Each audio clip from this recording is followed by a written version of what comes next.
Somewhere between spirit and skin. Between Sunday mornings and Monday messes. Between whispered prayers and loud thoughts. There's a couch. And on that couch sits truth. Honest, unfiltered, sacred, and simple. Welcome to On the Couch with PL, where we talk real life, real faith, and everything in between. Hey guys, listen, you back on the couch with your girl PL. PL on the couch with PL is where you need to be. Listen, y'all know how we do it. Unfiltered, raw, and to the point. Y'all already know. You also know that we talk real faith, real life, and everything in between. So today I'm so excited. And listen, let me just show y'all something. I got this many questions. People has already called me before this podcast even got started talking about, can you ask her this question? Because people know her from No Gray. She does a devotional every morning, Monday through Friday. My girl is all the way from Cali. It's in the house. All the way from California. She gonna take us down through there today, y'all. And I'm ready too. I'm so ready. Look at my bottle of water. I know I'll be sweating over here. And got a little kid to keep my blood sugar going. Listen, y'all. Listen, I'm just trying to give y'all a little time to tune in. I know some of y'all are already ready and some of y'all are at work. Just kind of sneaking one. It's all good. And those of you that want to catch it on YouTube, you can. So anyway, without further ado, I got my girl Ro in the house. Oh my Ro God. in the house. Ro in the house. I cannot. Hello, Rochelle. Hello, my love. I am on the couch. Come on the couch. Yes, I'm on the couch. Yes. I've been wanting to get you here for a while, I know. I know this was an adjustment. I came home for this weekend, so I was like, let her know I'm in Mississippi. Let's see what we can do. So I am honored to be with you live. So so I understand we got questions. We got questions. Okay. But before we get to the questions, I want you to take us back and bring us forward. Tell us a little bit about yourself. This is going to be good, y'all. I'm sure this is going to be a series at some point. Oh, gosh, yeah. So where do you want to start? Let's start with childhood, and then we'll walk us through. So I'm originally from Mississippi. I'm really from here. I went to Raymond High School. Henderson Quarters is where my family's at. My mother passed away, but my dad is still in St. Thomas. And I went to school at Jackson State. I have always been a person that you could not put in a box. Mm-hmm. And I didn't understand it till now. So what I mean by that is I always question things. Some stuff didn't make sense to me. I moved from Jackson State. I moved to California. Right. And so we talk about unhealed people. Hello. That's what we talk about today. I was one. Yeah. Been married twice. And we're going to talk about their marriages because they were married for the wrong reason. Yes. It was during COVID. Major church hurt. But church hurt helped me to develop my nonprofit called Created Wonderfully. Okay. From that, during COVID, I went back to school to get my master's because I still do. I would go to different homes and I would go to different homes where women are. Okay. And I would go and speak. Okay. And so one of the mothers they call the house mother, she was like, "Hey, are you a therapist?" And I was like, "No, ma'am." She was like, "Have you ever considered being one?" I was like, "No." She said, "You really should." The women were drawn. And that's a blessing. And so during COVID, I went back to school to get my master's. Yay. And I actually finished out my 3,000 hours. So I'm an associate, but prayerfully by May, I would be a licensed marriage family therapist. And then I'm going back to school to get my PhD in integral medicine. And that's linking your spiritual side of healing to therapy side of healing. I think we don't understand that we're dimensional. And so it's a lot of stuff we carry that's not ours. That's another whole topic altogether. And so I've just been very transparent with who I am. I think I don't know any other way to be. I used to let especially women dim my light, if you will, because my personality is large. And so I went by, God gave me the scripture, you are the light of the world. You are a house that's on a hill and you shouldn't be hidden. And because when I'm hiding myself, I'm not only hiding me, but I'm also hiding God. Come on. So with that being said, y'all got the adjustable, get you some glasses, an umbrella, a floppy hat, or either stay at home. Because the light is shining, baby. If you can't handle my light, that ain't got nothing to do with me. That's a you thing. So I'm good with that. And so I'm going to put it in that. I used to weigh 500 pounds. It's a whole lot of stuff we can talk about. Trying to eat my way out of a bad marriage. Should I say that loud enough? You can say that loud, I said baby. that loud Say that enough. Yeah, loud. yeah, yeah. Some things you can't eat your way through. Some things you can't pray your way through. Some things you got to deal with. Come on. And we'll talk about that too. So that's it. That's me in a nutshell. That's me. I'm still in California. I just retired from my job. I just turned 60 December 10th. Look amazing. Yes, that's, amazing. You relieve stress, you get younger. Yes. Okay, that's another whole topic too. But that's where I am in a nutshell.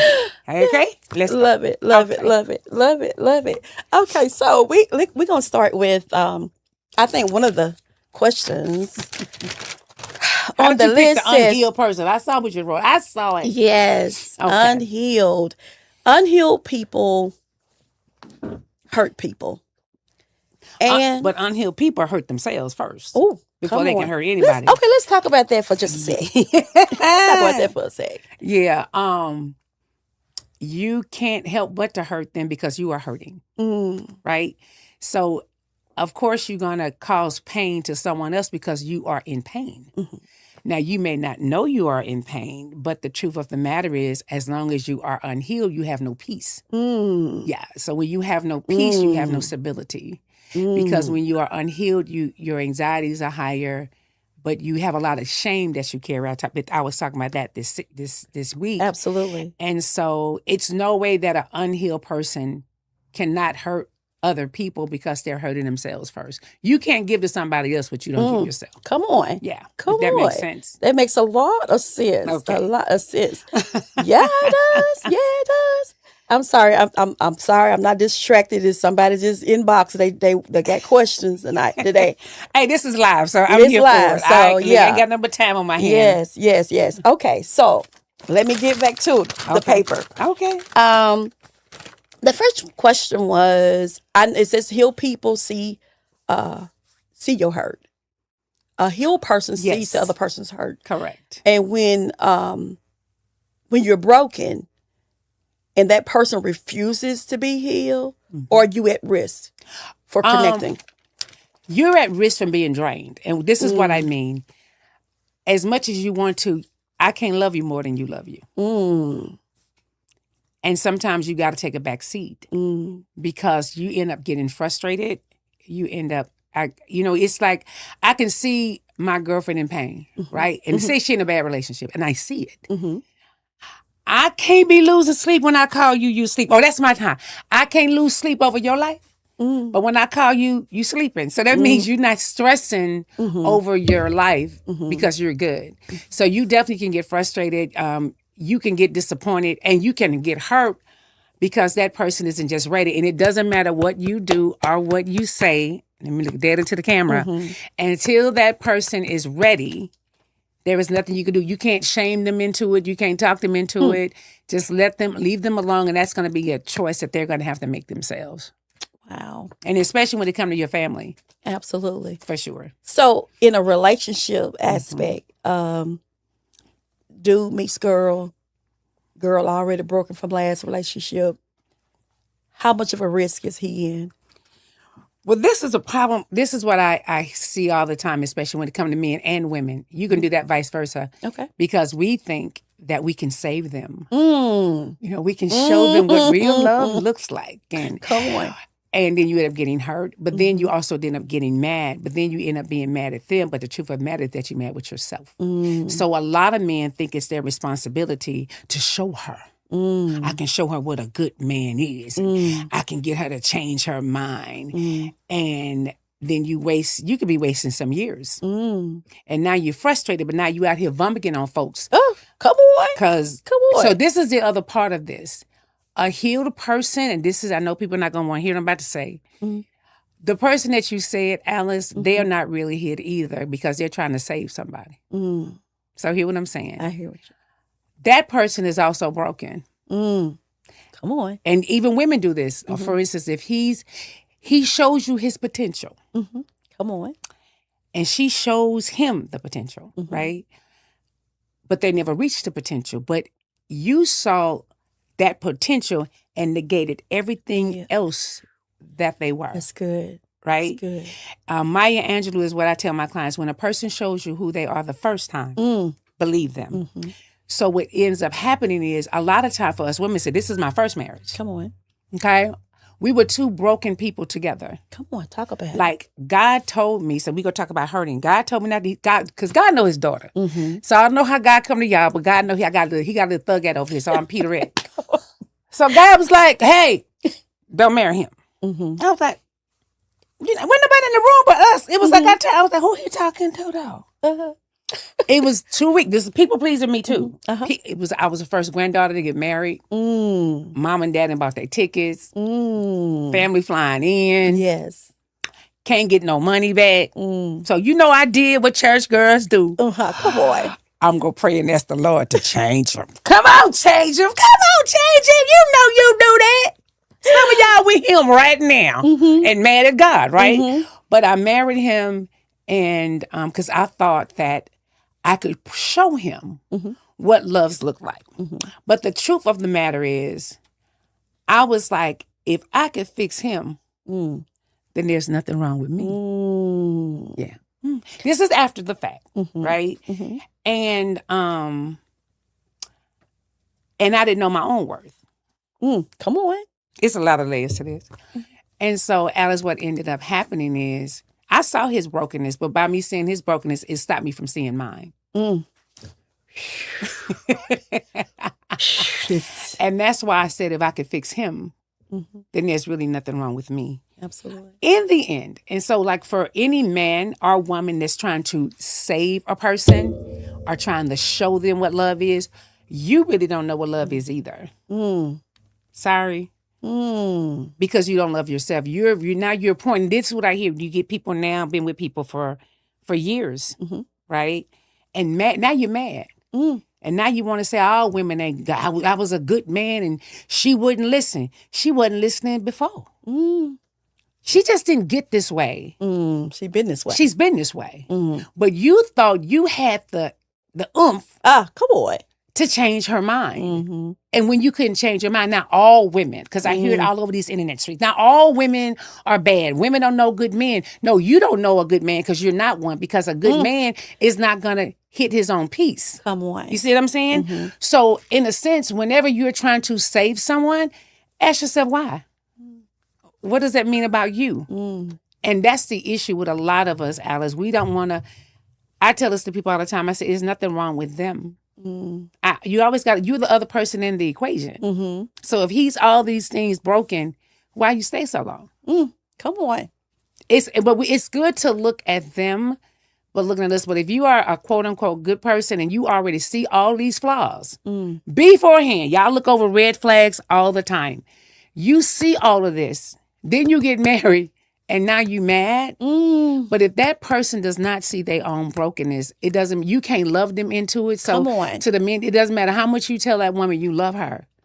If she don't believe it about herself, she's not hearing nothing you say. And it will be always temporary. Wow. So then they get all upset, but it's the same thing to the women. But you knew it. You know, so it's the question is that why did you think you could change them? That you can love them out of it. And you can't. Public service announcement. And this is the other part, because Alice, for my divorce, because I stayed in that marriage for 10 years. God gave us a beautiful son, but gained over, my highest weight was 495, right? Wow. Trying to eat my way out of a bad marriage, because actually food is the most addicted drug Yes. Come on. in the world. But since it's food, we don't think it's a drug. But it actually does something with your brain to keep. That's why we call it comfort food. It makes you feel good. Oh, it don't talk back to you. No, say nothing. Just hug you and say everything's all right. Yes. But what I realized is that after my divorce and after I began to look at myself and go deep dive, I actually called my ex-husband and apologized for marrying him. Come on. I said, you know what? I should have never married you from the start. And he was quiet on the phone. I was like, I wanted you to do something for me that I could only do myself, and that was love me. Mm. And I say, truth be told, you was just as broken as I was. I say, if you take off our ring, we was just two crumbled cookies. Like, as soon as you took the ring off, we just fell apart. Mm-hmm. And I said, I was making you responsible for something you could never be responsible for. That was a me thing. And, you know, I share that story because I had to own my part in it. Yes. I said, no, it wasn't his fault. I said, we shouldn't have never gotten married. Yeah. You know what I'm saying? So, Yeah. but that's us having to take a hard look at ourselves. Yeah. It's And a lot of us- accountability. We don't want to, what's that word? Accountability. Oh, come on. Praise ye the Lord. That's that word? Mm-hmm. I hope, was that okay for that question? Okay, let's go to the next one. Candy over here. Okay, it says when you attach yourself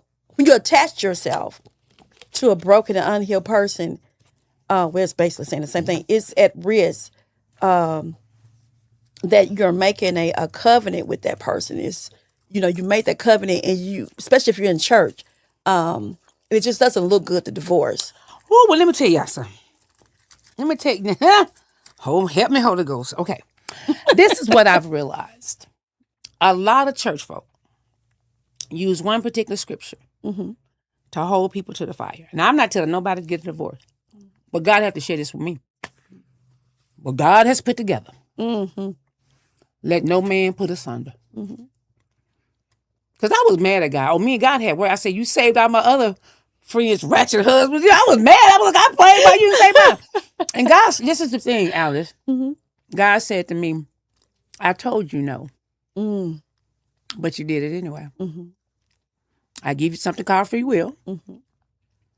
Why would you think I would change my no to a yes because you made the covenant that I didn't tell you to do? Oh, that's good. That's good. So the question had to be, did I put that marriage together? I did God put that marriage together. Come on. And then a lot of times we put the mess together and then make God fix it. Yeah. And so Boy. God was like, he said, my no was always my no. He said, but I respected your choice. He said, I was with you through it, but I told you not to marry him. And you did it anyway. And sure enough, church folk, and one lady had to ask me, well, did he hit you? Oh, come on. Abuse do start verbally and emotionally before we get to the... Okay. Absolutely. Just in case I didn't know that. Absolutely. But the thing that got me the most was I put that together.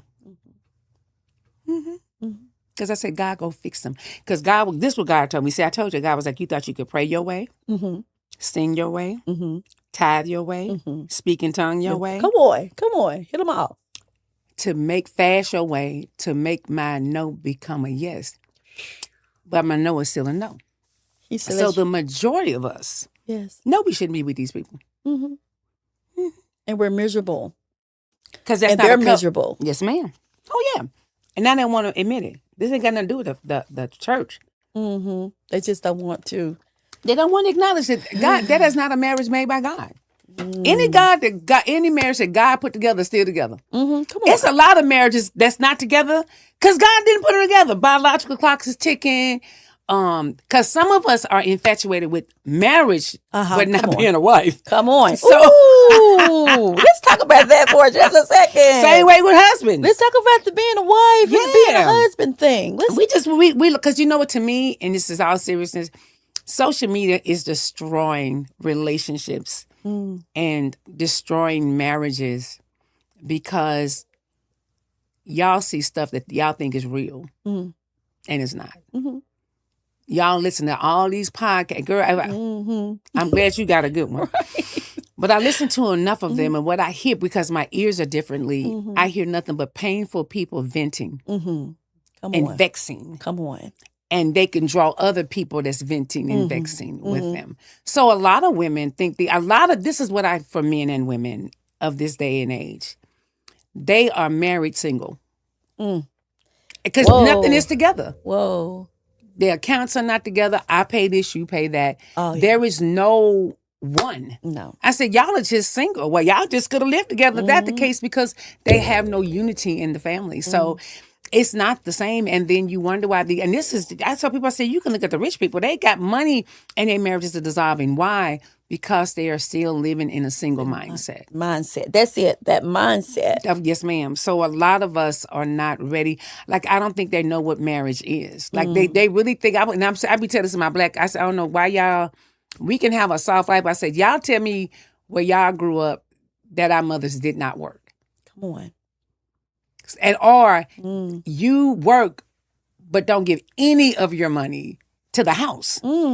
I'm so confused because even if he paid all the bills, then mine would be like, okay, babe, your money going for investments, retirement, this for our vacations, but it's still the house. Yes. But when I hear these women now, oh no, what's mine is mine, and his is mine, and I be like, that don't make sense. But they have it's a very selfish mindset right now, and I think to me is intentional. But internet is definitely, I call it has its good points. Yeah. But it is really Absolutely. destroying a lot of people's mind. You're absolutely correct. Okay, so well, that's a question same about. Let's see. You got a lot of unhealed. Yeah, they're all about unhealed. Okay. When you're attached to an unhealed person, but you love them and want to stay, how do you do that? I can only tell you this. I would never tell anybody what to do. I can't tell you what you can and cannot handle. But this is your other thing. You have to accept that they never may come around to be healed. Oof. Now that's the question. Ooh. That is the question. Are you ready to accept? Because this is the thing. This is who they are. You looking at who you wish. But you got to accept Say that again. what you They got. what now? I said this, when a person shows you who they are, the first time, believe them. Okay, you love them. But if they have no desire to get healed, now you got two options. Stay, but you can't complain because they're not healed. They have no desire. You know what okay, my name is Miss No Gray. Okay, come on. So what I mean by gray is that I think a lot of us get in trouble because we stay in the gray areas. Like sometimes it depends. That's complicated. You know, like, no, is this relationship good for you? Yes or no? And that's like one of the hardest questions for people to answer, because I told them, I said, if you can't say a fast yes, you saying a slow no. Let that breathe.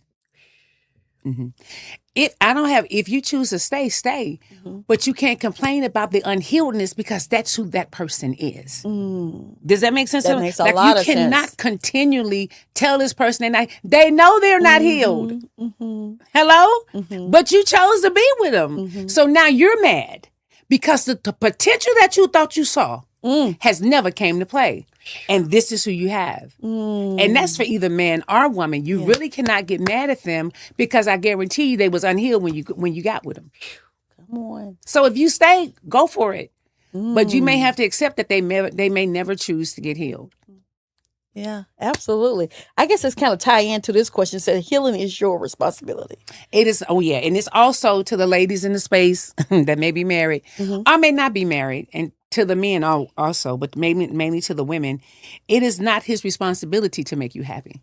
Come on, help That's him your out. job. Help him out. He can never make you happy. It's kind of, I thought about it, Alex, but back in the day, you remember the Joker?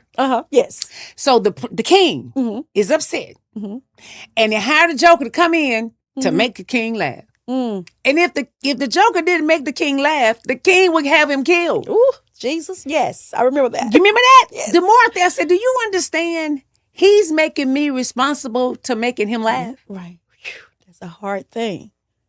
Yeah. He can't make you happy. There's no such thing as, because he can give you all the things in the world. I think Will Smith said it one time. It was funny when we was talking about Jada, and the women in the chat just lost their little mind. He said, I can't make her happy. And he's right. Yeah. And I was like, it's not happiness. See, I think what we've done, we've connected happiness to material things. Come on.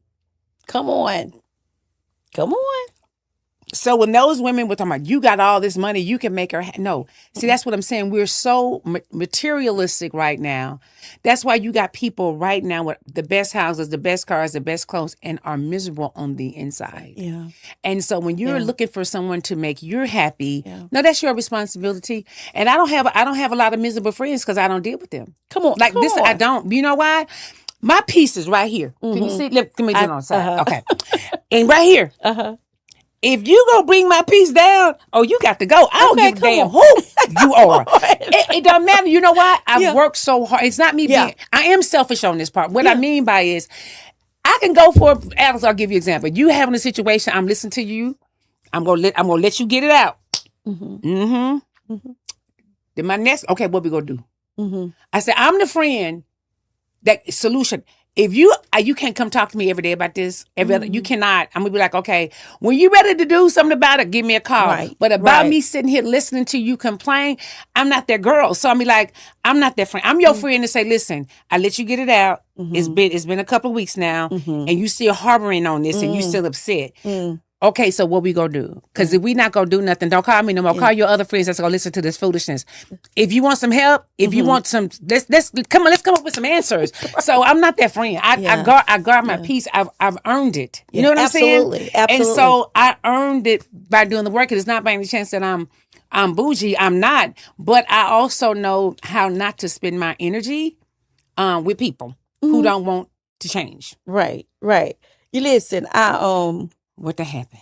I had a friend that stopped talking to me because I said I don't do pity parties, or if I have a party, it can't be long. That's I have that rule. That's my rule, you know. And if I'm not allowing myself to have a pity party, I can't allow you to have one either.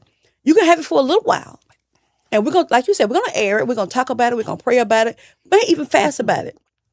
But at some point, I'm like, okay, this can't be our conversation every time we talk. Yes, we got to be doing something different.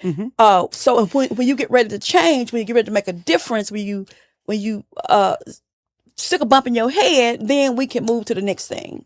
So you just messed up now. Yeah. Let me tell you what you just did. To the people that's listening to me and listen to me well, you are frequency. Everybody around you, you attracted them to you. Does that make sense? Come on. As you heal, your circle has got to change. You helping somebody. And let me tell you why. I'm gonna do it this way. Okay, when y'all met each other, y'all were both pity party people. We were pity party girls. Yeah. We were pity party pals. So I pity, you pity. We right here. We pity it, and we can talk this for months because Yes. God we pity parties. Yes. But then all of a sudden, you decide this is me and you. I use me and Alice. But then all of a sudden, Alice begins to start saying, "I'm kind of exhausted," and she's now going to realize she has some childhood trauma, but she's really working on her, right? And now, as we talk, Alice's mindset changes. Come on. And so Alice begins to do this over me because she's thinking differently than me. Come on. She's seeing differently than me. So now when we're talking, we're like this because our conversation isn't the same. That's right. And I begin to get upset. So now I'm going to deflect on you and say, you think you're better than me? Come on. You helping somebody. Oh, now so you all that now? And mind you, you've never said you was better than me. You never said you was all that. This is what I already know. But I'm going to throw it on you to make you feel guilty. But the real thing is watch this, Alice. I'm not really mad with you. I'm mad that I don't have the courage to do what you did to heal. Come on. And so, watch this. How dare you leave me down here by myself? This ain't got this. I'm just trying to give you a different In look Pitty at Pat it. Valley. Like, how dare you leave me exposed? Because see, when we were here together, we covered each other foolishness. But when you begin to heal, I'm exposed. That makes sense? I'm naked now. And so what has to happen is that two things is going to do great. Two things is going to have to happen with Alice. She's going to keep growing and accept that I may not be with her no more. Or she going to stop growing so she can come back down here with me. It ain't. Do you see it though? I got you. There is no gray. No And for a lot of people that didn't realize it on their journey of healing, it's going to be a lot of families, a lot of friends that's not going to be happy that you're healing. So if you're not ready to lose some friends, family, and especially when you set boundaries with your family, Come on. you may not want to be on that journey because when you are on that journey, everyone is not going to be in your corner happy for you that you're healing. My. Yes, ma'am. Wow. Well, you answered that one. Yes. Okay. So the other one is So a person that self-harms themselves or have childhood trauma, Mm-hmm. but blames you and others for it. Okay. How do you stay in a relationship with such a person? Oh, this is so they are adults. They're married. Okay. They're married, Okay. and she self-harms. Okay. Means that she a lot of See, stuff. I know what self-harming is. I don't know if that person knows what it's doing, but when a person self-harms, their whole body is numb. So just think about if you've been to the dentist and they stick you with is that Novocaine, right? Their whole body is Novocaine, but they need to feel something. So they self-harm if they're a cutter. Right. They're trying to get that out them, in them out. And it's not to even cut to, it's just like a paper cut. It's painful, but it's trying to give them life again.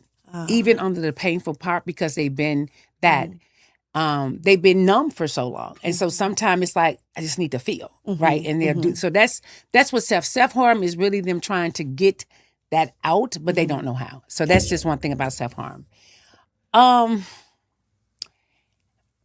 Unfortunately, if it's childhood trauma, and this is really deep within the Black family. Let me say this.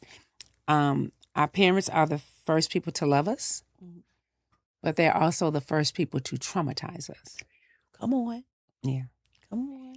And as Black adult kids, we've been taught to still honor and respect them. That's right.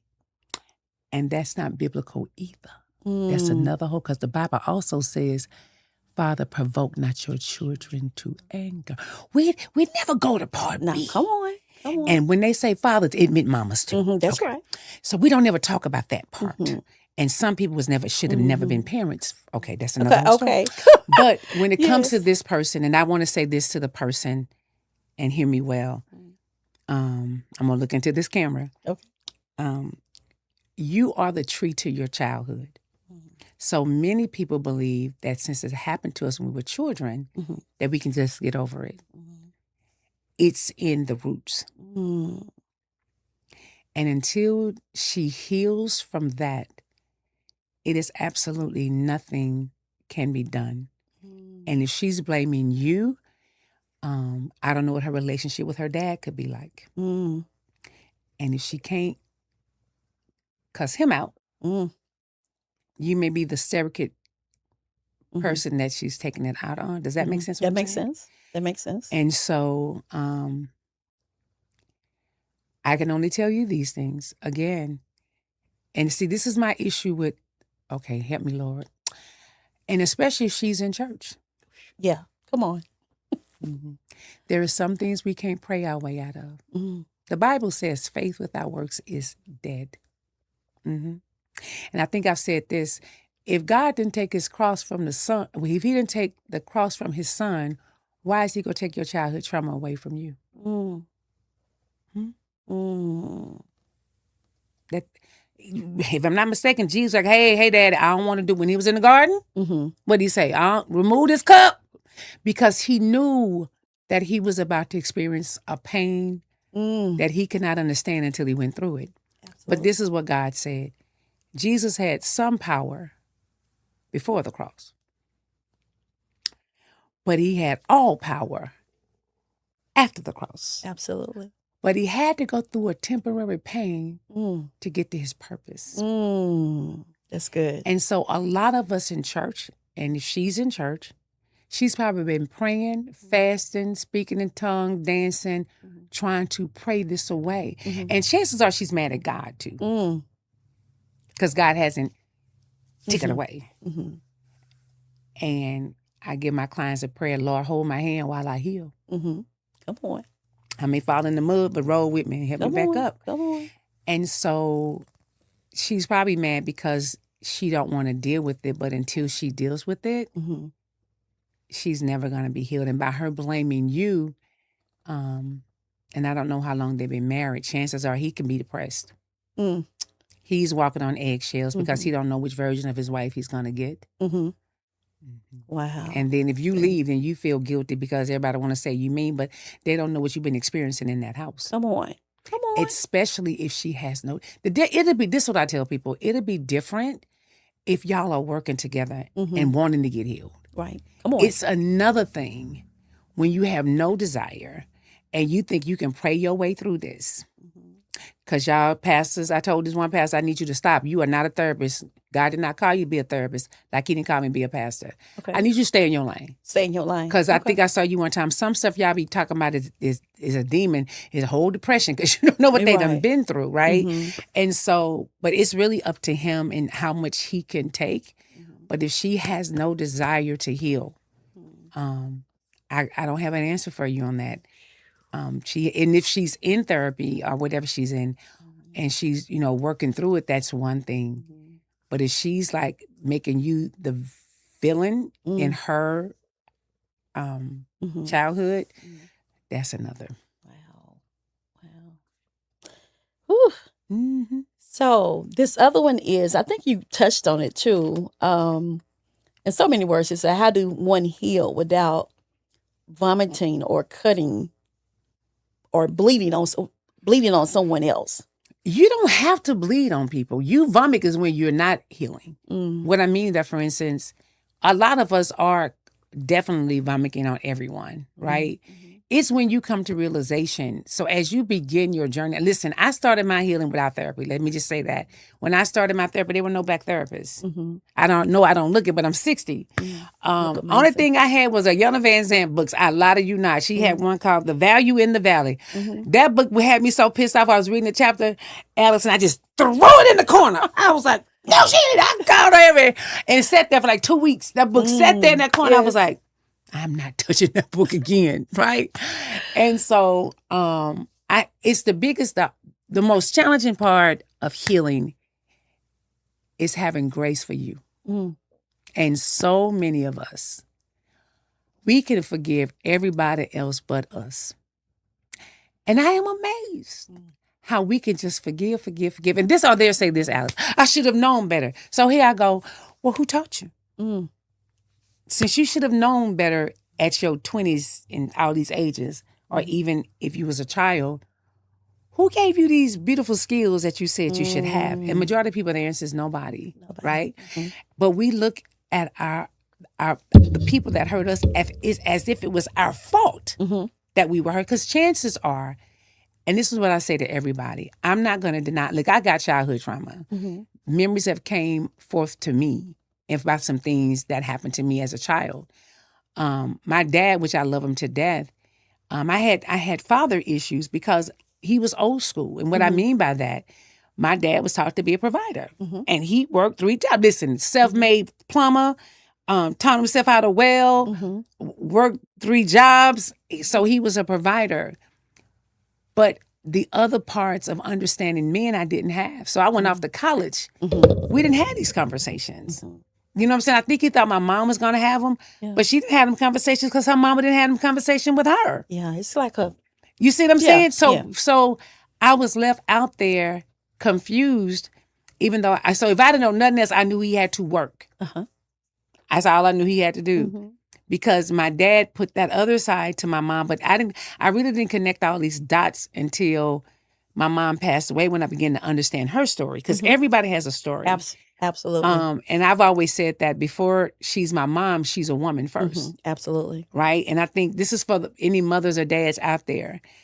I think the biggest mistake we've made, Alice, is when we try to put on this mask that we know everything.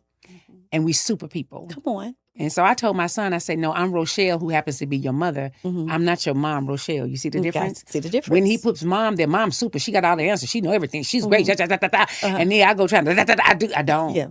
And I had to go that in the older years, and I apologize to him as well. Absolutely. Is that you have to, as you look back at those things, the first thing you have to do is be gentle with yourself. Come on. And that's one of the first things I tell my clients is, I need you to be gentle with yourself.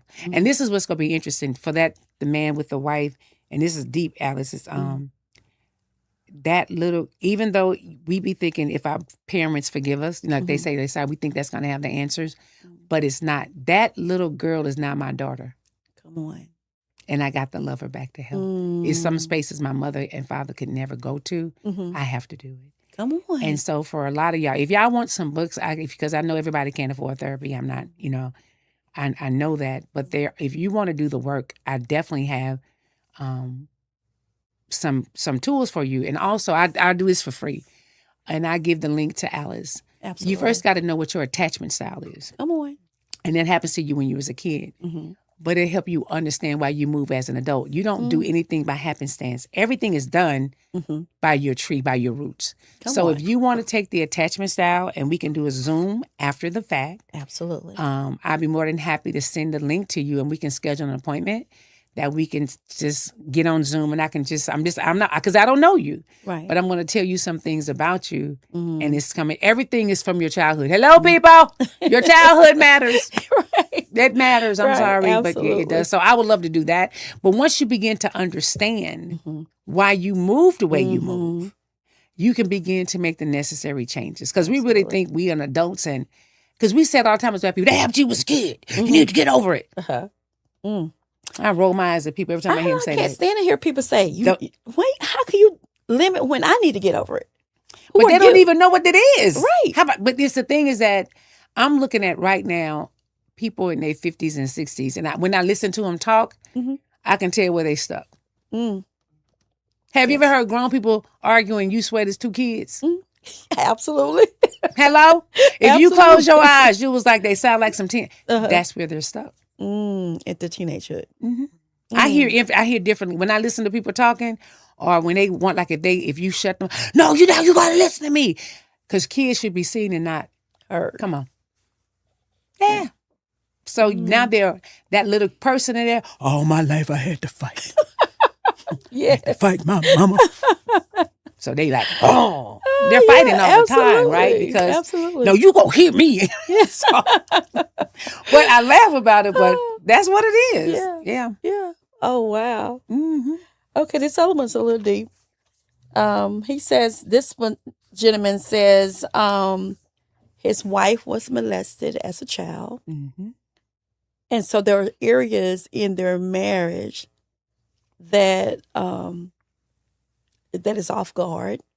Mm-hmm. And he's limited to certain things, and she goes into a shell. Mm-hmm.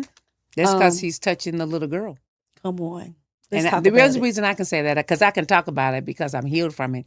So, and I'm not sure how far of the molestation there is, but anything a person does to a child, even if it's not an entrance, is still considered that way. I don't want to block you on YouTube. But that was actually my plight, but it wasn't. It was to a point of, and I didn't understand it. And my vision came forth after my divorce. So, like, my husband tried to touch me right here, and I would always have this icky feeling. I didn't know why. But unfortunately for him, the little girl is still there. So even though he's trying to touch her, she's terrified because of the memory that has not been healed. Can she heal from it? Yes. But she has to, and that little girl is not her daughter. So I don't know if they have children. But, and I don't know if your wife is listening to me. But she has to love on that little girl. And even if the person that may have caused her pain is alive or not, she can still find a healing. But a lot of times, unfortunately, Alice, our predators is in the family, and we still got them at the picnic, and they can still come over for Christmas, and Come on. they come over for family reunion. Come on. And if that is the case, then she's never going to heal, because the family's going to pretend like everything is okay. Like it never happened. Like it never happened. So if he's touching her, and she's going into a shell, she really needs help. That's something they can't pray away. That's something she has to, and it definitely can be healed. But I just don't think she knows how, especially if the person that did the hurt to her was a family member and she still sees him. So if that's a person that has healed her, and if she tells you who it is, husband, I don't need you to try to attack him or kill him. I need you to protect her. Yes. And you may need to let her know that that's where those boundaries come in. Mm-hmm. Is that, babe, you don't have to go over there, because for many times we just pretend. Mm-hmm. So if that person is still in her life, every time she sees him or her, it's a revisit all over again, because that means no one is protecting her. Does that make sense? That makes a lot of sense. And so, the majority of the molestation that we encountered were family members or family friends that are still family members and family friends, because the family don't want to deal with it. So that would be a beginning. Turn out to the husband, if she's willing to have a comfort. I cannot do therapy in the state of Mississippi because I'm not here, but I can have a psychoeducation conversation with her to help her on her journey and see if I can even find a therapist that specializes in that, if she wants that. But it's nothing he could do for her. Well, I guess this go in conjunction with this young lady. She said that her father, her dad, biological dad, funded her when she was a little girl. And he's deceased now. And she wants to be able to be healed from it. It taken her 40 years. She's 40 years old now. Okay. To come to grips that this needs to be resolved so I can go ahead and enjoy my husband. Okay. It's a couple of things that she can do by her, one, acknowledging that she wants healing. And you can have the healing without even going to, because he's passed away. She can still find that peace without him present. I don't know if she's told anybody in the family about the fondle. That's up to her. I would tell to start off is that I want you to give the little girl a voice. Then what I mean by this is when my mine happened to me when I was 9. And this is the part that for us Black people that we got to get with, is that little girl is still in me, right? And so when I was getting my healing, she said, have you gave little Rochelle a voice? And I said, what do you mean? Have you let her talk? And so what was interesting, Alice, I closed my eyes and I literally began to talk. But as I was talking, my voice changed to a pitch of a little girl. Wow. And I let her talk about it, how afraid she was, right? And then I began to talk to my little self in a way of, baby, I'm so sorry that happened to you. Because that was my favorite uncle. Yes. Right? So pretend like if she has children, pretend like if you have a daughter, sit your little self on your knee. And what does she need to hear to begin her healing? Does that make sense? That makes a lot of sense. So I told my little Rochelle, I said, I'm so sorry. Because she needs to hear it. Yes. No one ever told me this. Does this make sense what I'm saying? That makes a lot of sense. And I had to literally go, I'm so sorry that happened to you, but that was not your fault. You did not do anything wrong.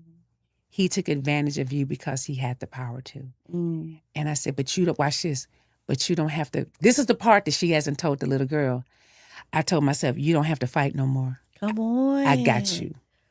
Because the little girl in me is still doing it. She fighting. That's what I'm saying. Yeah, we live in fight or flight. Yes. So because no one's told little Rochelle that she could relax, just like her, and just like that guy's, the husband, yes. Ain't nobody told the little girl that she can stop fighting. So she's literally fighting. We was talking about that with the shame. Yes. So I was like this, and so I said, check this out, baby. You don't have to fight no more. I got you. I'm going to protect you. And nobody would ever hurt you again. And literally, my body went like this. It was just like a relief, right? And then I did this. I hugged myself. I just closed my eyes and I began to rock like a mother would do. With a child. And I rocked her back and forth and began to hum a singing song to her. And I was like, you'll never have to fight again. I'm going to protect you. And I think my little self like, oh, thank you, Jesus, because I'm tired. Yes. So for the woman who is talking about the issue with wanting to love her and her husband again, I encourage you to write a love letter to your little self. Come on.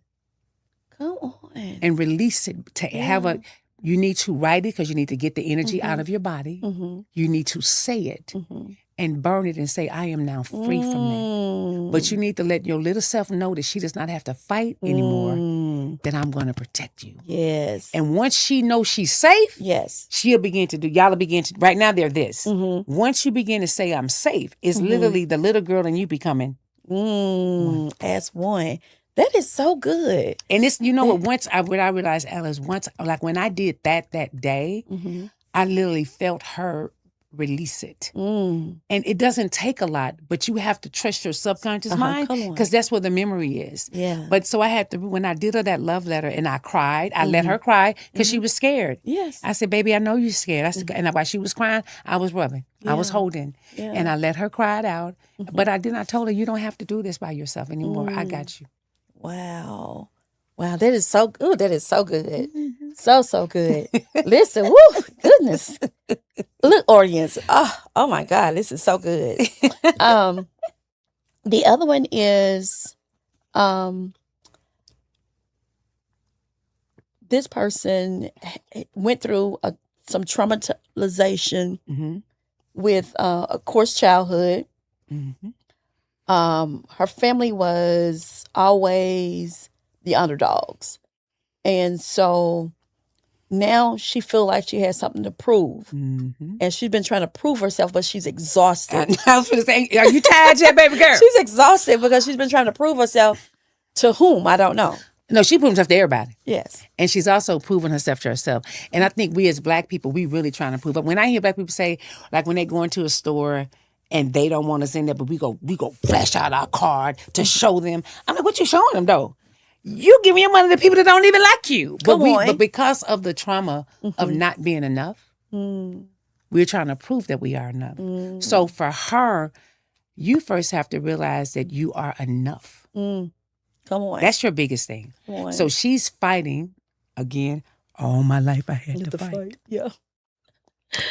And you're trying to prove yourself to someone, watch this, who never asked you to prove yourself to them. Come on. So that's why she is having a fight with herself. And this is the other part of that. Romans 8:28 say, for we know that all things work together. Even you being the underdog, if you look at that thing differently, it can make you better versus bitter. Come on. Come on. Right? Come on. I don't know what that was for her, of what she say that we were the underdog, right? But one thing you can say, you're not the underdog now. Come on. Right? Come on. So you're not the underdog now. Why not use that as a stepping stone? Come on. And watch this. Now you can see where I was to where I am. You know what I'm saying? Like all the stuff I went through, Alice, you couldn't take any of it from me because if you took any of it from me, I wouldn't be sitting here talking to you. Absolutely. You see what I'm saying? It made you who you are. It made you who you are. So instead of being, watch this, instead of being ashamed of your childhood. Come on. Come on. That's what that is. That's unhealed shame. Just talked about that. We did. I would encourage you to watch all week we was talking about shame. Yes. That's unhealed shame that's still leading you. That unhealed shame told you was not enough. So that's why you are breaking yourself because you think you are not enough when you haven't even said to yourself that I am. So the unhealed shame that she's carrying from that versus look where I am now. Because if you use it the right way, I promise you, another person will come in your path that would have your childhood. Yes. And instead of being ashamed of it, you could understand her story. And she can see, oh, she did it, I can too. It's the way you use your story. Gotcha. Whoa. That shame is, that unhealed shame is something serious. Yes, it is. It is something serious. That's why when she's tired, but that's because she's on a hamster wheel. And the shame that she's dealing with is not present shame. Wow. Ooh, okay, let's see. This other one says, when I was young, my mother was domineering. We honored her totally. But however, we were never able to be ourselves. And as an adult, I'm not sure if I know who I am. Well, baby, that's a good place to be. Because you're a whole adult now. It's never too late to discover who you are. I wake up every morning going, like, listen, did I have a plan of going back to school at 53? Come on. I was out of school for 36 years going, God, you got to be out of your mind. But I'm on a whole new trajectory of myself. And this is the thing. To me, you're in a good place to be if you're ready to be with you Yeah. and not explain the things that you like to do. Come on. So Come on. now that you are an adult, because trust me, when I went to Jackson State, my major, I just knew that was a safe major to get a job. No one really talked to us about those things because we were always in survival mode, Come on. Yeah, we are. right? And even when it comes to your mom, I would ask you the question, what was your mother's relationship like with her mother? Mm. Yeah. And then she probably didn't have a voice either. Mm. Okay?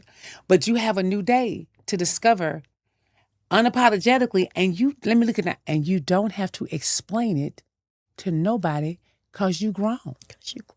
Hello? Cause you grow. Did you hear what I said? You grown. Cause you grow. You ain't got to explain what to nobody. Now, again, if you want to do that test so we can see where you are, I would encourage you to begin to explore what is it that you like. You know what I'm saying? Yeah. It's nothing but opportunity. So, like I said, I'm 60. I'm more excited now because okay, let me just let you know this. I'm still becoming Rochelle. Come on. Come on. Come on. Because I was also in a, because you walk the straight and narrow path. You don't go outside these lines, right? Right. I'm still becoming me. I'm not there yet. Yes. So I want to learn how to Chicago step. Okay. I want to learn how. I'm serious. I was like, these are things Yes. I've always wanted to do. Yes. And I am going. Actually, when I do it, I'm gonna let y'all know. But I want to go. I want to go. Jump out the plane over the Grand Canyon. We gonna do that too. Come But on. what I'll I'm let you do saying is that that one, though. listen. What I'm saying to you is that you have an opportunity now. To every day you wake up. Now, this is the thing that happened then. She doesn't have to control you now. And every day you have a day to figure out what is it that I like about me.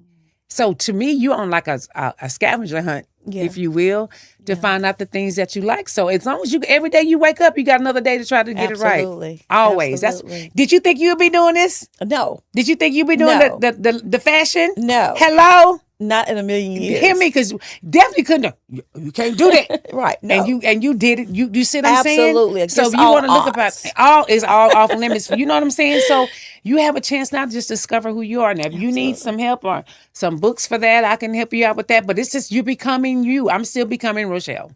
Absolutely. Absolutely. Yes, ma'am. Wow. Okay, I got one more, and I think we're going to, because it was 2 pages, but I dropped it somewhere in between. I'm sorry, y'all. If you want to, you can go ahead and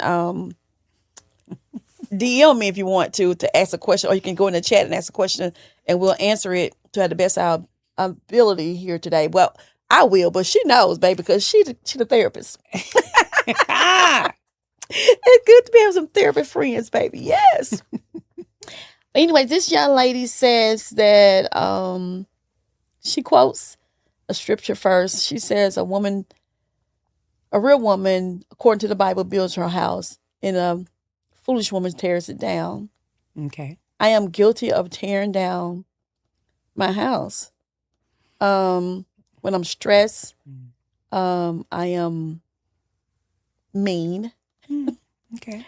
I belittle my husband from time to time, but I want to do better. Okay. Well, the first thing you got to do, that's some more unhealed shame. So let me ask you this question. Who taught you how to build a house? Come on. What did you see growing up?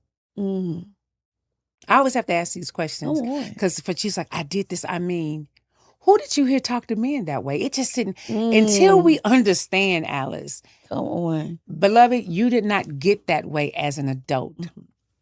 I have a sneaky suspicion some of the women in your life talk to their men like that. Come on. I don't even know you.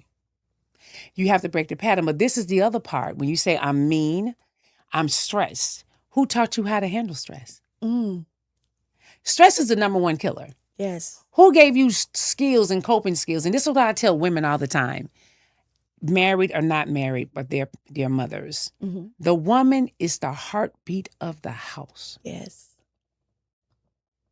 When your heartbeat is irregular, the entire house is irregular. So my question to you is, how do you handle stress? Are you easily stressed out? Are you overthinking things that you shouldn't? Come on. Are you mad at things that you think you should know that you don't know? So you really beating up yourself, but ain't nobody taught you this from the start, and you think you should know this because you're just a woman. For some reason, we think when we become wives that we got all the answers. Yeah. Now, what else did she say on this? She said, I'm mean. Uh-huh. What did she say? I mean, and sometimes I belittle my husband. Okay. And this is what I mean by we take scripture Mm-hmm. out of context. Come on. That's why I asked you, who taught you how to be a wife? Probably nobody. Mm. Who are you talking to right now that can help you? Why do you belittle your husband? Are you belittling your husband, or is some unresolved stuff that you got inside of you that you haven't dealt Come with? on. That's good. We have to, if you want to go deep, you have to get to your roots. And a lot of us, Alice, do not want to go that deep. Are you talking to your husband, or are you talking to someone else? Come on. You have to be honest with that. And so when you say you are stressed out, what are you stressed out about? Watch this. Are you being honest with your husband about your feelings? Come on. Come on. There's so many layers to that statement. Yes. And I hate when we get scriptures, but remember, we still, just like I said, that scripture would, what God has put together, let no man put asunder, that they take to control us. But God was like, well, should I just ask him a simple question? Did I put that marriage together? Did you? Okay. Okay. And when and every time it's about, I said, yeah, come on, we have to be honest. Absolutely. But for her, you need to go a little bit deeper about your stress.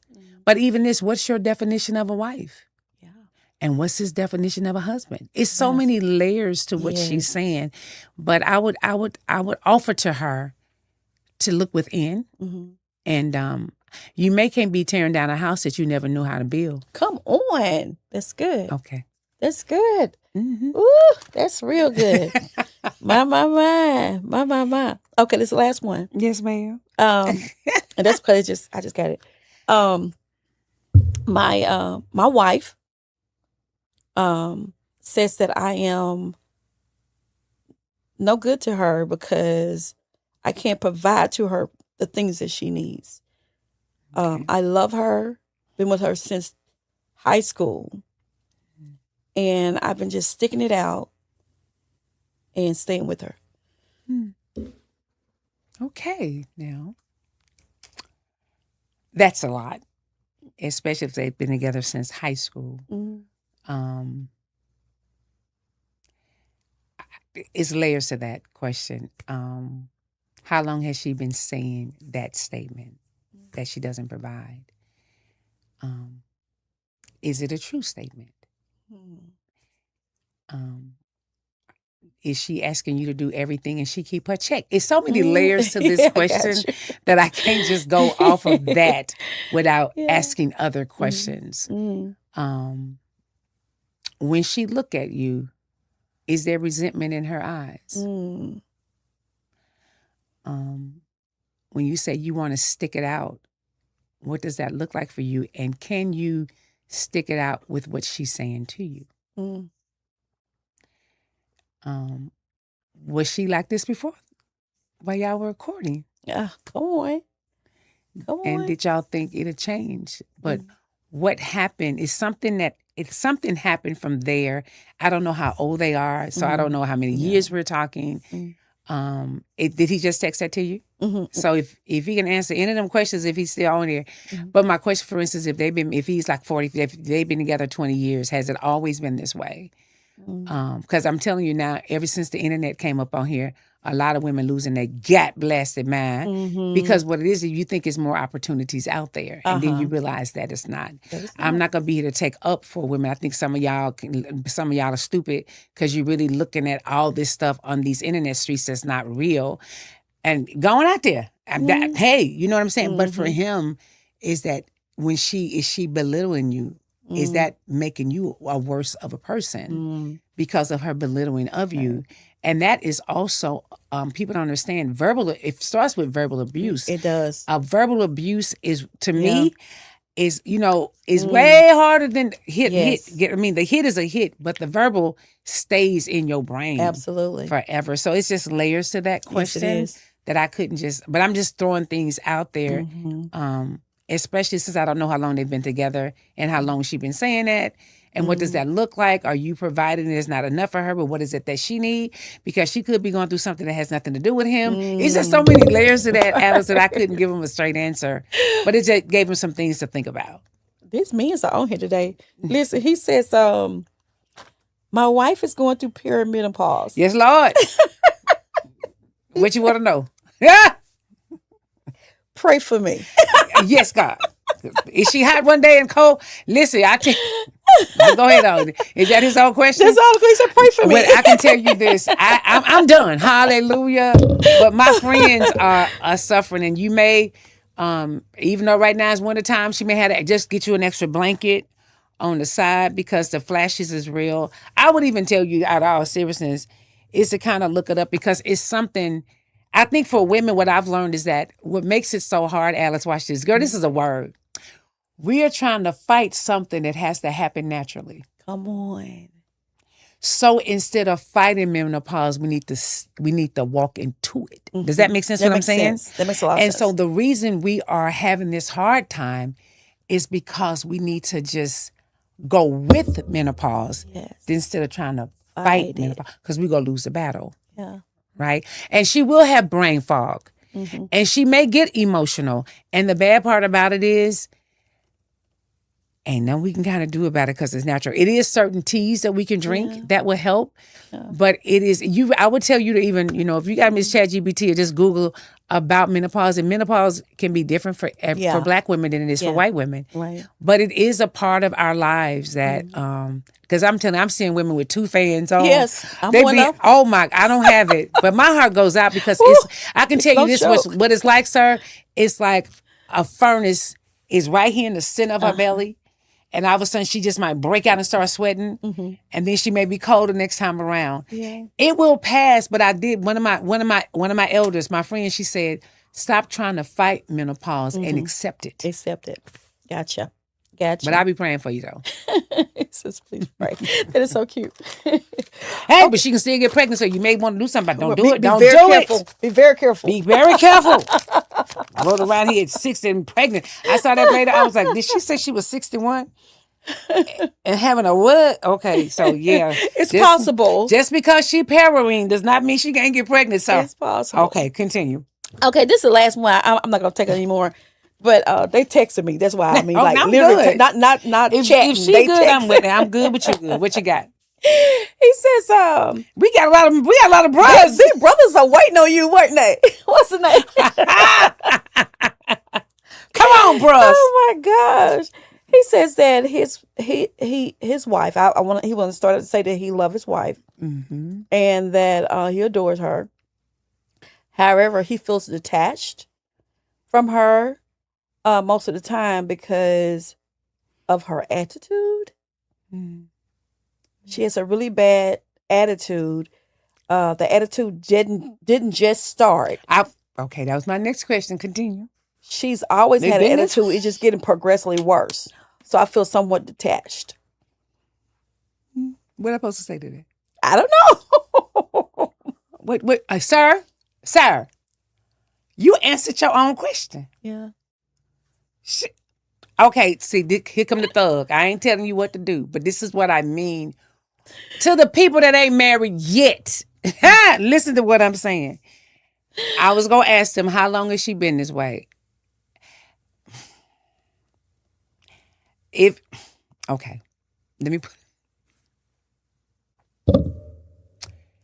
have y'all talked about this? Is she aware of how you feel? Have you told her how it feels when she does that? What is her response to that? Has she tried to change the attitude?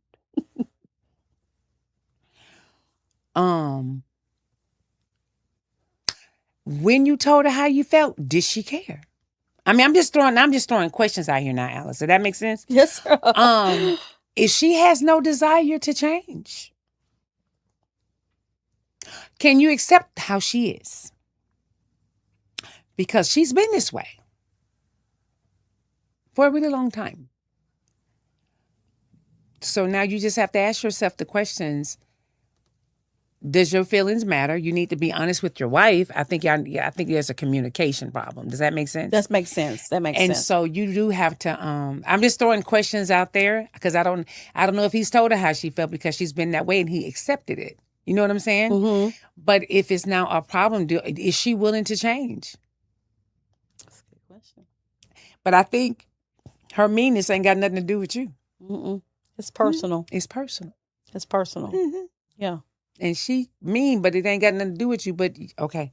Next question. Okay, listen, I want to just say this to the men folk. I need Thank y'all for speaking up because usually it's us women that have all the questions, but today you guys are just really making me feel like y'all want things to be different and change. Men don't ever have a voice. Yeah. You know what I'm saying? And a lot of times we've also told men that their feelings don't matter. But also men, and this is why I hate patriarchy, because they got y'all believing y'all supposed to be the one that can handle all this. No, your feelings matters, men. And this is what also why heart disease is killing black men, because y'all been taught that you the man. That don't mean you're supposed to get bounced on or talked to or your feelings matter. So what I'm seeing today, it's a lot of men suffering in silence. Yes, I'm gonna say that out loud. I did. Continue. And that's sad. But listen, okay, this young man said, why do people get married just to hang out with single people and try to act single? Because they never got married for the covenant. They got married to say they were married. Does that make sense what I just said today? And what I mean by that, they just like the idea, hey, I can get my pictures on Instagram. I may go viral on TikTok. But they never, I said that before. But this is the thing. I don't know if this person is asking in general, but if I'm hoping you're not married now, you feel that way. But people get married because they have no desire to be, they're just single with a ring on their finger. I think we discussed that. They don't even know they don't know what the covenant is. They ain't been in nobody's marriage counseling. You have a problem, they gonna leave you, I guarantee. Ain't nobody. This one guy was like, oh no, my wife have an accident and I married her because she was cute. I ain't staying with her. I'm going, huh? Yeah.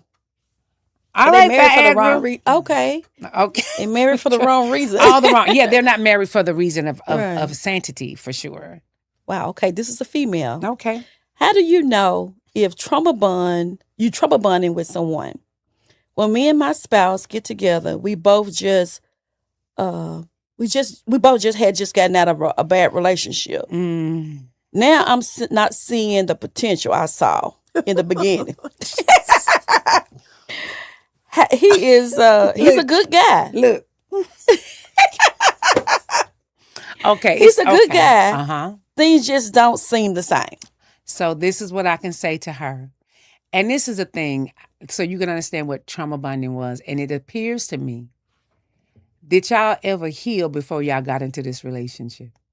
Because they said they met each other after. And a lot of times we jump into relationships thinking that relationship can help us forget the relationship we were just in.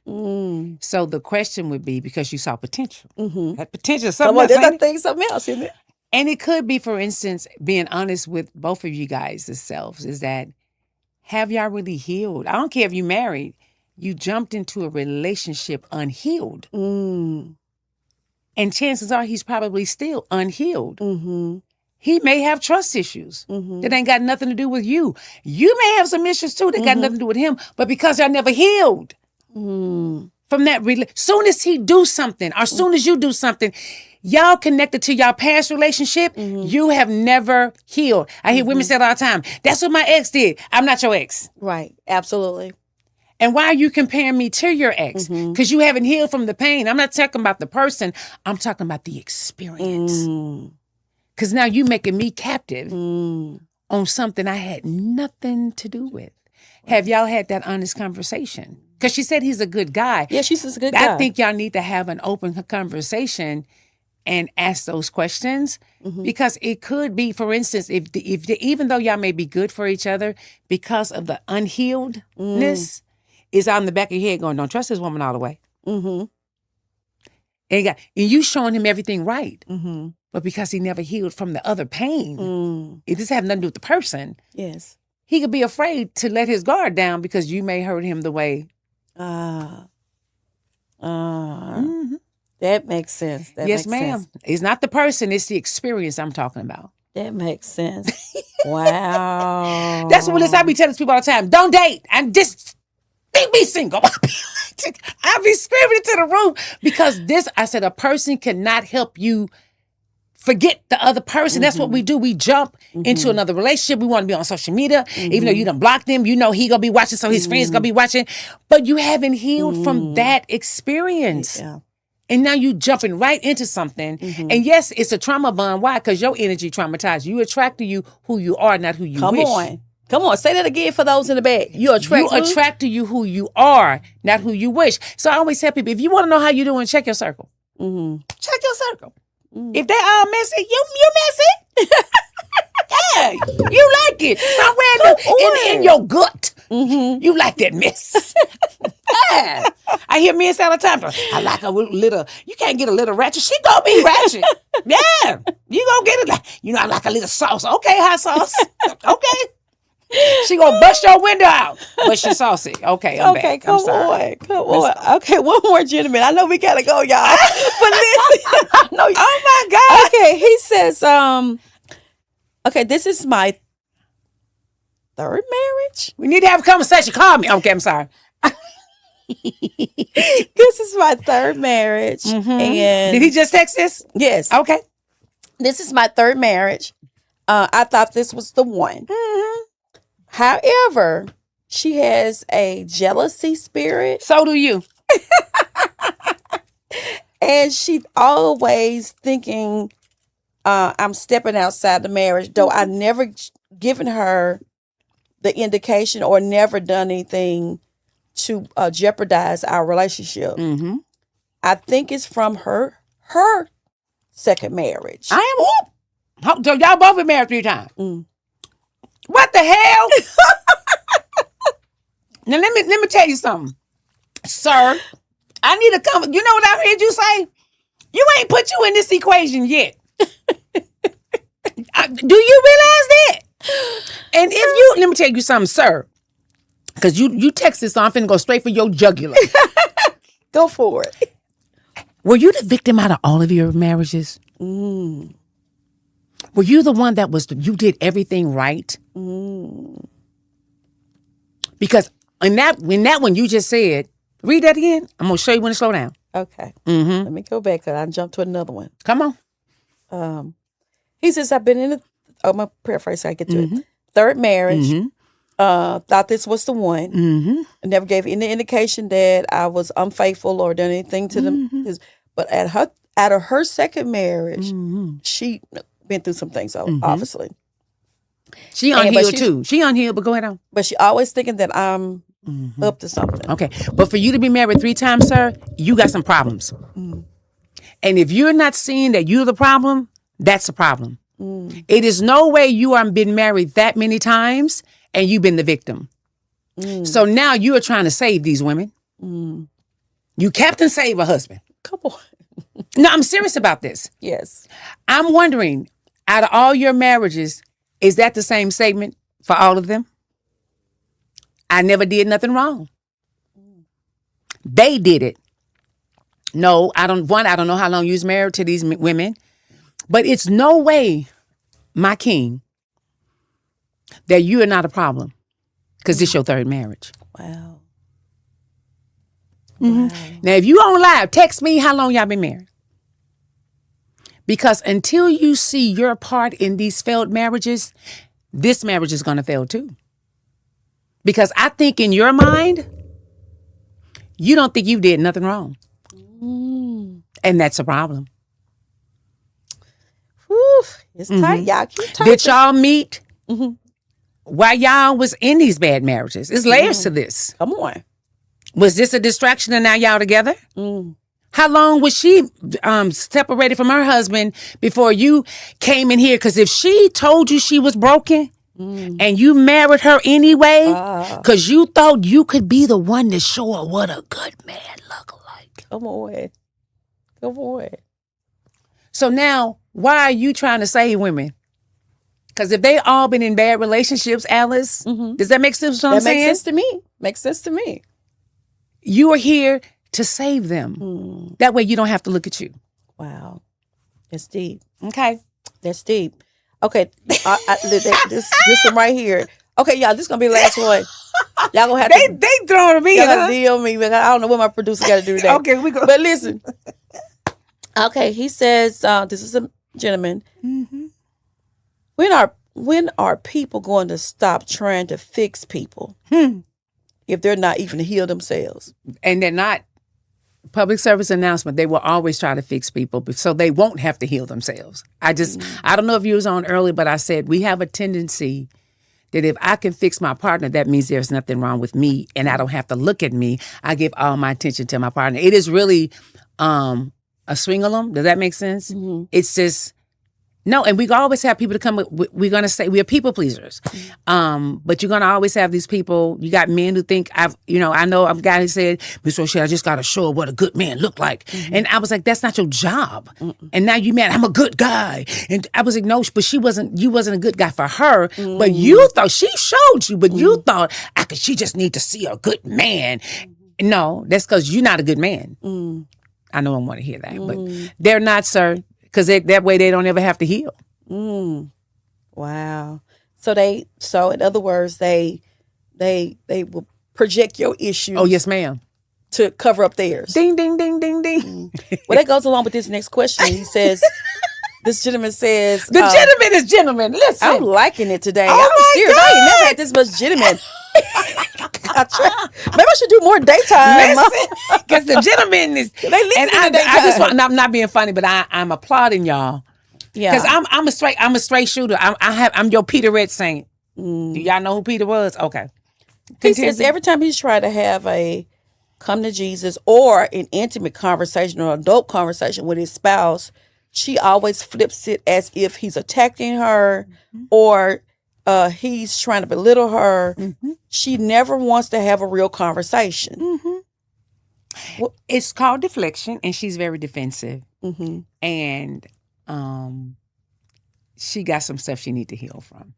And what we have a tendency to do, as soon as he mentions what she is not ready to deal with, she's going to deflect that and turn it on him because you're trying to make me look at me. Does that make sense? So a defensiveness is actually a person that's scary. They're scared. And if you look at the scripture, God hasn't given us a spirit of fear, but a power, love, and sound mind. Now, I say this to people all the time. If your answer is coming from a place of fear, you're not thinking in power, you're not thinking in love, and you're not thinking in a sound mind. Now, how are you approaching her? Tone is everything. But you said, and when he said, when I try to talk to her, I don't know what he's talking to her about. That I need more context with that. It can also be, for instance, it's a lot to that, but the defensiveness is definitely a shame factor. That you're trying to make me face something I'm not ready to face, whatever that is. But I would have to have some. I have to. Oh, he just popped back. He says, he's real serious about this thing. He says that she's that he's normally talking about. He always go to her. He's always humble when he goes to her to talk. Half the time it's pillow. I try to do it at pillow talk, and it still turns into a fight. So now I'm afraid to even ask a question or express my heart about things because it always starts into a fight. Okay, but ask him when he said, can he give an example of the expression? Like, for instance, and sometimes pillow talk is not the best time. And like, if he can just give an example of what he's trying to get her to see, I can answer, give him some examples. But I hate the last part that he said because his feelings matter.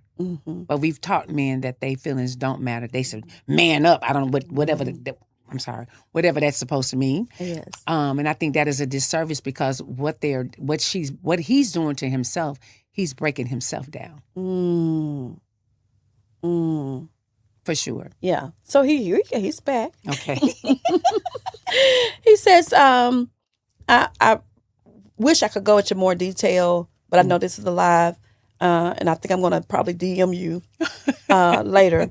He says, but usually, even if it's talking about, he says, even if it's talking about bills, if it's talking about the kids, or even anything just small, it don't even have to be anything, a big conversation. It's just almost impossible to talk to her if she feel like she's being attacked.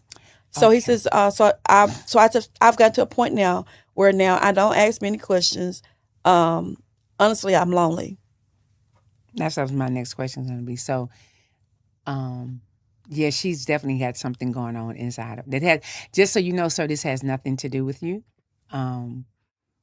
but you with this person. If she's been this way before you guys got married, and I got a feeling, did it just start? I don't think it did.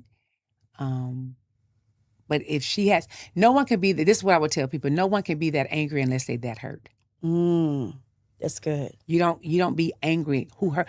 The question he may need to ask her is, who hurt you? Yeah. See, that's going to throw her off. So that goes back on that unhealed person hurting the other person. Yep. So because she's that angry, he may need to say, who hurt you? It may throw her off. Who hurt you like this? Because it's no way you can be this angry all the time. And may say, who are you mad with? Because it's not me. Now that may throw a wrench in her thing, that she may shock her. But that's a woman that's in pain. And he didn't cause the pain. And he may need to say, who hurt you? Gotcha. Whew, y'all, okay. Okay. I didn't get another one. So we're going to leave it alone for now. But anyway, DM us.